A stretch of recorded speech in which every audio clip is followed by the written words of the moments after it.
Welcome to our channel. ఈరోజు మనతో పాటు ఉన్నారు Sanskrit teacher and story teller రమగారు. నమస్తే రమగారు. నమస్తే జయ. రమగారు, చిన్నపిల్లల్లో మనం బద్ధకాన్ని ఎక్కువగా గమనిస్తూ ఉంటాం. ఏంటంటే ఏ పని చెప్పినా సరే ఇవాళ కాదు రేపు చేస్తానని, ఎల్లుండి చేస్తానని ప్రతిదీ పోస్ట్ పోన్ చేస్తూ ఉంటారు.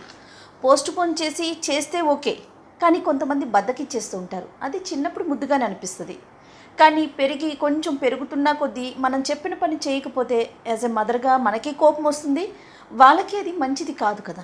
రేపు పెరిగి పెద్ద అయిన తర్వాత కూడా అదే లక్షణం అలవడుతుంది కదా.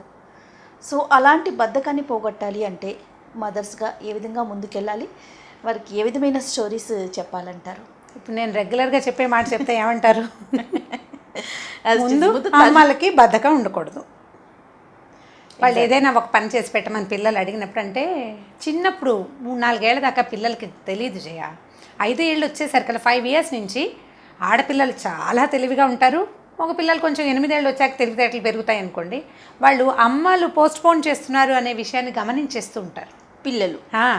అమ్మ అన్ని పోస్ట్ పోన్ చేస్తుంది, ఏదో పచ్చడో కూర చేయమంటారు, రేపంటారు, మర్చిపోతారు. పిల్లలకు గుర్తుంటుంది, అమ్మ గుర్తుండదు.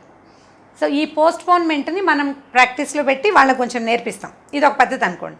అక్కడి నుంచి రెండోది ఏంటంటే, పిల్లలు బద్ధకం అంటే ఏం పనులు చేయిస్తాం వాళ్ళతోటి, వాళ్ళ పుస్తకాలు వాళ్ళు క్లీనప్ చేసుకోవడం, పడేసిన బొమ్మలు తీయించడం దగ్గర నుంచి స్టార్ట్ చేయాలి దీన్ని.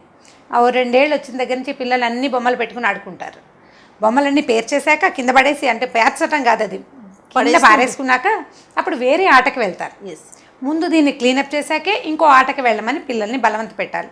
ఓ రోజు చెప్తాం వినరు, 2 రోజులు 3 రోజులు 4 రోజులు, ఇక రోజు రోకటి పాటలాగా మనం అదే పాట పాడుతూ ఉండాలి. లేదా నేను హెల్ప్ చేస్తాను, మన ఇద్దరం కలిసి క్లీనప్ చేద్దాం అని వాళ్ళు పడేసిన బొమ్మల్ని వాళ్ళే ఎత్తేలాగా చేయాలి మొదటిది. వాళ్ళతో పాటు మనం కూడా పనిచేస్తే కొంచెం వీలుగా ఉంటుంది. ఒక 4-5 సార్లు తర్వాత ఆటోమేటిక్గా వాళ్ళంతటి వాళ్ళు క్లీనప్ చేయి, ఎవరైనా వస్తున్నారు అనగానే కొంచెం క్లీనప్ చేయడానికి అలవాటు పడతారు. బద్ధకం పోగొట్టాలంటే మొట్టమొదట పిల్లలకి వాళ్ళ పని వాళ్ళే చేసుకునేలాగా చేయాలి. ఇది ఈజీ మెథడ్. సరే, ఇంకా కొంచెం పెద్ద అయ్యాక బద్ధకం వస్తుంది. హోంవర్కులు పోస్ట్ పోన్ చేస్తారు, ఏదైనా చదవాలంటే పరీక్ష వచ్చేదాకా పోస్ట్ పోన్ చేస్తారు. ఇలాంటివి మనం చాలా మాట్లాడాం, బోల్డ్ అని కథలు చెప్పాము దీని మీద, పోస్ట్ పోన్మెంట్ మీద. అయితే బద్ధకం వేరు, పోస్ట్ పోన్మెంట్ వేరు. బద్ధకం అంటే చెయ్యగలిగి కూడా చేయకపోవటం. ఈ పోస్ట్ పోన్మెంట్ ఏంటంటే రేపు చేద్దాంలే అనే ధోరణి. ఈ లే అనే ధోరణి వేరు, మానేసే ధోరణి వేరు. ఇది బద్ధకం అంటే ఇది మానేయటం, ఇంకా చెయ్యరనమాట వాళ్ళు. సో ఇది ఎక్కడి నుంచి మొదలు పెట్టాలి? మొదటి రోజు నుంచే స్టార్ట్ చేయాలి. ప్రతి విషయం అంతే కదా జయ, ప్రతిదీ ముందు నుంచే జాగ్రత్త పడాలి. మనం సాధారణంగా ఎలా అనుకుంటామంటే రమగారు, చిన్న పిల్లలే కదా, ఇప్పుడే వాళ్ళు ఏం పని చేస్తారులే, సహజంగా ప్రతి ఒక్కరికి అదే ఫీల్ ఉంటుంది. అదే ఇంట్లో ఏ అమ్మమ్మలో నాయనమ్మలు ఉన్నారంటే ఇంకా అది మరి ఆ సంగతి అడగకూడదు, ఇంకా ఆ గారాబం అసలు మనం మాటల్లో చెప్పుకోలేము. సో చిన్నప్పటి నుంచే మీరు అలవాటు చేయాలంటారా పిల్లలకి ఈ విషయం మాత్రం? అవును. ఈ చిన్న పనులు వాళ్ళతోటి దొంగలు దూలాలు ఎత్తించాం కదా, వాడి కింద పడేసుకున్న బొమ్మే పైన పెట్టు, తీసిన వస్తువు మళ్ళీ తీసిన చోటే పెట్టు. ఈ 2-3 మనం వీడియోలు చూసిన తర్వాత కామెంట్స్ చేస్తారు కదా, కొంతమంది చెప్తున్నారు మా పిల్లలు చెప్పిన మాట వినరు, పని చేయించలేకపోతున్నాము, ఎలా చేయాలంటే ఏం చేయాలి, నోరు పెట్టుకుని పడుతూ ఉండాలి, ఎప్పుడు చెప్పాలి. చెప్పకుండా అయితే రాదు. మనం కూడా నేర్చుకోలేదు జయ. యాక్చువల్గా ఏంటంటే తల్లులందరూ, మీరు నేనుతో సహా, మన చిన్నతనాన్ని మర్చిపోతాం. మనం 14-15 ఏళ్ల వయసులో అమ్మాయిలను ఎంత సతాయించామో మనకు గుర్తుండదు. కొంచెం లీలగా ఉంటుంది. 10-8 ఏళ్ల వయసులో మనం ఎంత, అమ్మ ఏదో అప్పుడప్పుడు మా అమ్మాయి కొంచెం అల్లరి చేసేది అలా చెప్తారు, కానీ నిజంగా మనం చేసిన ప్రతిరోజు అల్లరిని ఎవరు గుర్తుపెట్టుకుంటారు? కాలక్రమాన మనం మర్చిపోతాం కదా. అది మర్చిపోయి మన పిల్లాడు చేసేది మనకు చాలా పెద్దదిగా తోస్తుంది. అమ్మ నాయనమ్మ వచ్చారనుకోండి, అమ్మమ్మ నాయనమ్మ వస్తే నువ్వు కూడా చిన్నప్పుడు ఇంతే అనేస్తారు. లేదా వీళ్ళ నాన్న పోలికేనమ్మా అంటారు. వాడు ఇలాగే చేసేవాడు కాదనగానే పిల్లాడు అది టేకెన్ గ్రాంటెడ్, ఓహో నేను కూడా మా నాన్నలాగానే ఇక చేయటం మానేస్తాడు. ఈ బద్ధకం మీద ఒక కథ ఉంది జయ. మనం ఇంతకుముందు కూడా కొన్ని స్టోరీలు చెప్పాను చూడండి. అంటే పోస్ట్ పోన్మెంట్ గురించి, రేపు చేద్దామని మానేయటం, వాటి గురించి మాట్లాడాం. సో ఈ బద్ధకపు కథ ఏంటంటే, ఇది ఒక రాజుల కాలం నాటి కథ. పూర్వకాలం రాజుల దగ్గర బ్రాహ్మలు, అంటే ఆ దేశంలో ఉండే బ్రాహ్మల్ని పోషించే భారం రాజుదే. వాళ్ళంతటి వాళ్ళు పని చేసుకుని ఉండేవాళ్ళు. లేని వాళ్ళు రాజు దగ్గరికి వస్తే రాజే వాళ్ళకి ధన సహాయం చేస్తూ ఉండేవాడు, ఏదైనా సహాయం చేసేవాడు. వాళ్ళకి అవసరమైంది వీళ్ళే సమకూర్చేవాళ్ళు. ఎందుకంటే బ్రాహ్మణుల వల్లే దేశం సుభిక్షంగా ఉంటుందని ఒక గట్టి నమ్మకం ఉండేది. ఎందుకంటే వాళ్ళు హోమాలు యాగాలు అవి చేస్తారు, పూజ చేస్తారు. అప్పట్లో మిగిలిన జాతులు వాళ్ళంత పూజలు చేసేవాళ్ళు కాదు. ఇప్పుడు మనం అందరం చేసుకుంటున్నాం కదా. అవును. అప్పట్లో అలా చేసేవాళ్ళు కాదు. బ్రాహ్మలు ఈ పని చేయాలి, ఆ, వైశ్యులు వ్యాపారం చేయాలి, క్షత్రియుడే రాజుగా ఉండేవాడు కదా. అవును. మిగిలినవి అన్ని కులవృత్తుల వాళ్ళు ఎవరి కులవృత్తి వాళ్ళు చేసుకునేవాళ్ళు. అప్పటి కాలపు కథ అనమాట ఇది. అయితే ఈ ఒక బ్రాహ్మడు ఉన్నాడు ఒక ఊర్లో, ఒక దేశంలో.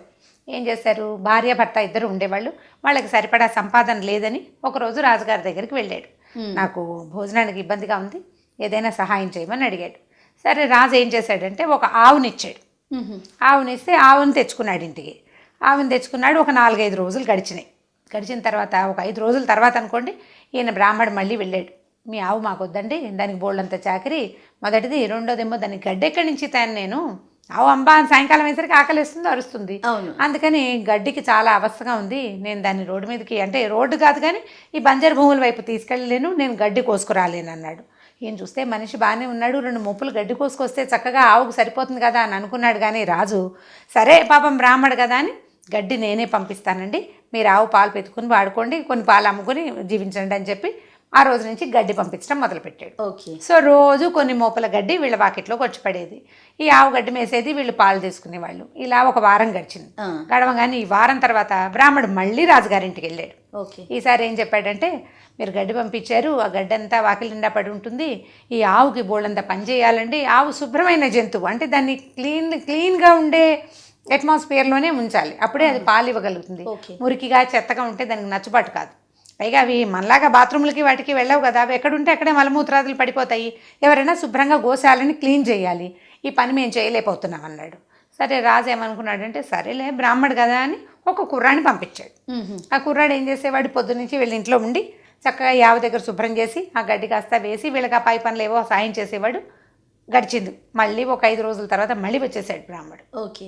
వచ్చి ఏం చెప్పాడంటే, మీరు మనిషిని పంపించారు బాగానే ఉంది, వాడికి అన్నం పెట్టద్దా, మేమే మాకి వంట చేయడానికే ఆవిడ వల్ల కాదు, వీడికి కూడా వంట ఎక్కడ చేసి పెడతామండి, చాలా కష్టంగా ఉంది, మేము వాడికి భోజనం ప్రొవైడ్ చేయలేకపోతున్నామంటే, సరే రాజుగారు అన్నాడు, ఓ పని చేద్దామండి, మీరు ఆవుని పోషించుకోలేరని గడ్డి ఇచ్చాను, ఆ గడ్డిని క్లీన్ చేసుకోలేరని మనిషిని ఇచ్చాను, మనిషిని ఇప్పుడు ఏం చేస్తారు, పోని మనిషిని ఉంచుకోండి, నేను వంట మనిషిని పంపిస్తానని ఒక శుభ్రమైన వంట మనిషిని చూసి పంపించాడు.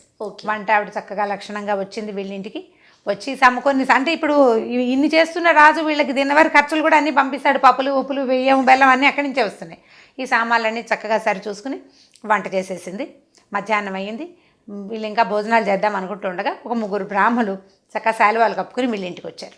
వచ్చేసరికల్లా బ్రాహ్మడు అడిగాడు, బాబు ఎవరండి, ఏం పని మీద వచ్చారంటే, అదేనండి మీకు ఏ పని చేయలేకపోతున్నారట మీరు, పాపం భోజనమైనా ఎలా చేస్తారో కష్టపడని రాజుగారు మీకు భోజనం చేసి పెట్టడానికి సహాయం కోసం మా 3ని పంపించారు, మీ బదులు భోజనం మేము చేస్తానులేండి అని చెప్పారు. చెప్పేసరికల్లా బ్రాహ్మడికి చాలా సిగ్గేసింది.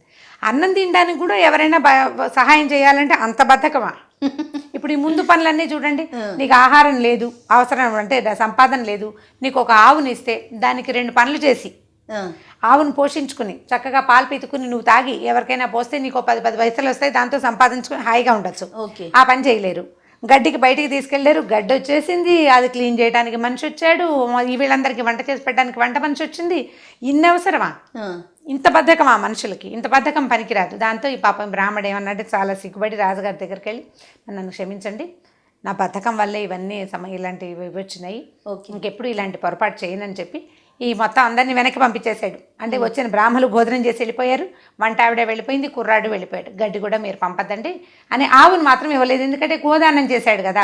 ఆ దానం చేసిన ఆవును మాత్రం తన దగ్గర అట్టు పెట్టుకుని దాన్ని చక్కగా పోషించి తన బద్ధకాన్ని వదిలించుకుని ఆయన ఆవును పోషించుకుని చక్కగా కాలక్షేపం చేశాడు. ఇప్పుడు బేసిక్ బద్ధకం ఎక్కడ స్టార్ట్ అయింది? ఒక సింగిల్ థింగ్ దగ్గర. అది అక్కడ బద్ధకం అట్లా ఒకదానికి యాడ్ అయిపోయినాయి అన్నమాట అన్నీ. కాబట్టి మొట్టమొదటే బద్ధకాన్ని నివారించాలి. ఇప్పుడు చేయకపోతే కాసేపు ఆగి టైం పెట్టాలి పిల్లలకి. ఇప్పుడు చేయవా, ఓకే, 1 గంట తర్వాత చెయ్యి, సాయంత్రం చెయ్యి, మధ్యాహ్నం చెయ్యి, ఇవాళ చెయ్యనుంటే రేపు నువ్వు చేయవలసిందే. రేపని గోడ మీద రాయటానికి ఒప్పుకోకూడదు. ఒప్పుకోకుండా ప్రతిసారి పిల్లల్ని మనం కంపెల్ చేసి ఈ బద్ధకం తగ్గించుకుంటే దానికి బేస్ మనం చెప్పింది ఉంది కదా, ముందు అమ్మకు కూడా కొంచెం బద్ధకం తక్కువగా ఉండాలి, అప్పుడు పిల్లలకి చెప్పగలుగుతాం. ప్రధానమైనది బాడీ పార్ట్స్ అన్నిటినీ వాడాలి. శరీర భాగాలన్నిటంటే కాళ్ళు చేతులు అనే ఏదైనా పట్టుకోవటం, ఏదైనా ఎత్తి పెట్టడం, బరువైన వస్తువు ఎత్తటం, మనకి రెగ్యులర్గా చేయవలసిన అంటే రోజువారీ కార్యక్రమం లైన్గా ఉంటాయి కదా పనులు.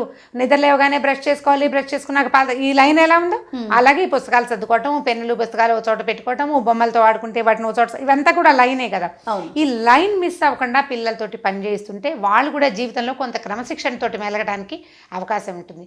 బద్ధకము ఎదుగుదలని నిరోధిస్తుంది, అభివృద్ధిని పాడు చేస్తుంది. బద్ధకం వచ్చిందా ఇక ముందుకెళ్ళరు పిల్లలు, అన్నిటికీ వస్తుంది, ఒక్కొక్కటి యాడ్ అయిపోతాయి. ఎప్పుడైనా ఒక్కసారి బద్ధకించవచ్చు, కానీ బద్ధకమే నిత్య జీవనంగా ఉండకూడదు. కాబట్టి ఈ కథ చెప్తూ తరచుగా ఇంత బద్ధకం పనికిరాదు, ఒక గంట బద్దకిచ్చు, తర్వాత బద్దకిచ్చకూడదని చెప్పాలి. ఏదైనా ఒక్కసారి అయితే ఓకే, కానీ మీరు అన్నట్లుగా నిరంతరం బద్ధకంతోనే ఉంటే కనుక అది చాలా ఇబ్బంది కదా. బద్ధకమే నిరంతర ప్రక్రియగా ఉండకూడదు. యాక్టివ్గా ఉంటే పిల్లలు చక్కగా పెరుగుతారు, 4 తెలుసుకుంటారు. బద్ధకంగా ఉంటే ఏ కొత్త విషయము తెలుసుకోలేకపోతారు కదా. కాబట్టి బద్ధకాన్ని మిగిలిన జీవితాన్ని పాడు చేయకుండా చూసుకోవాలి మనం. Right, thank you so much రమ్మగారు. ఓకే, నమస్తే. ఈ వీడియో కనుక మీకు నచ్చినట్లయితే లైక్ చేయండి, షేర్ చేయండి. మరిన్ని వీడియోస్ కోసం మా ఛానల్ని సబ్స్క్రైబ్ చేసుకోండి.